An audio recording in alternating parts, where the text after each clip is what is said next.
চলো আজ তোমাদের সাথে শেয়ার করি আমার করা অনেক পুরনো একটা কাজ, যেটা এতদিন ফোনে স্টোরেজ হয়েই পড়েছিল। ভাবছি শেয়ার করা হয়নি, তাই তোমাদের সাথে শেয়ার করে দিলাম। সো হ্যালো এভরিওয়ান, আমার নতুন একটি ক্রিয়েটিভ আর্টওয়ার্কে তোমাদের সবাইকে স্বাগত। চলো আজ আঁকবো রাধারানীর শ্রীচরণ, যেটা বেশ কয়েকদিন আগে পর্যন্ত ইনস্টাগ্রামে অনেক ট্রেন্ডিংয়ে ছিল। তো সেই বেসিসে এক প্রকার আঁকা। তো যাই হোক, ছোটো থেকেই আঁকতে খুব ভালো লাগতো, মানে পড়াশোনার পাশাপাশি রং তুলি এইসব খুঁটিনাটি কাজকর্মগুলো করতে আমার খুব ভালো লাগতো। কিন্তু আঁকাটা কোনোভাবেই শেখা হয়ে ওঠেনি।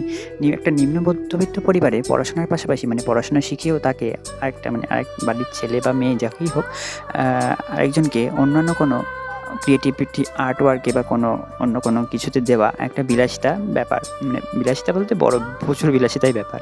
তো সেই রকমভাবেই আমারও কোনো দিন আঁকা শেখা হয়ে ওঠেনি। ওই যা করতাম নিজে নিজে এবং ছবি দেখে দেখে রেফারেন্স হিসেবে পাশে ছবিটা রেখে রং তুলে নিয়ে যা হোক একটা আঁকিবুকি আঁকতাম। তো এইভাবেই আঁকাটা। তো সেইভাবেও আমি সেদিনকেই বসে গেছিলাম একটু আঁকতে, বেশ অনেক দিন পর।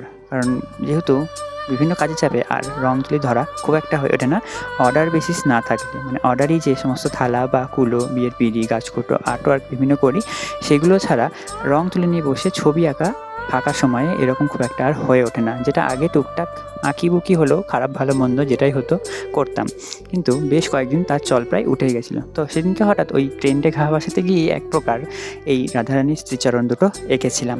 আজ হঠাৎ ফোন ঘাঁটতে দেখি এই ভিডিওটা শ্যুট হয়ে, মানে এডিট করে শ্যুট করে আমি ফেলেই রেখেছি আমার গ্যালারিতে। পোস্ট করা হয়নি তোমাদের সাথে বা শেয়ার করা হয়নি যেটা আর কি।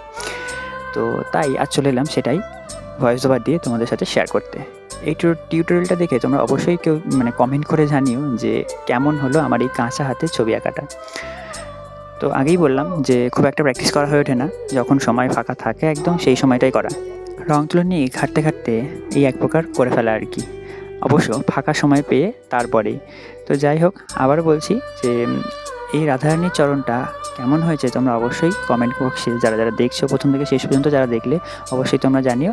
আর যদি ভালো লাগে তাহলে একটা লাইক কমেন্ট শেয়ার করে দিও। দেখা হবে নতুন কোনো দিন নতুন কোনো একটা ভিডিওতে। ততক্ষণ সবাই ভালো থাকবেন, সুস্থ থাকবেন।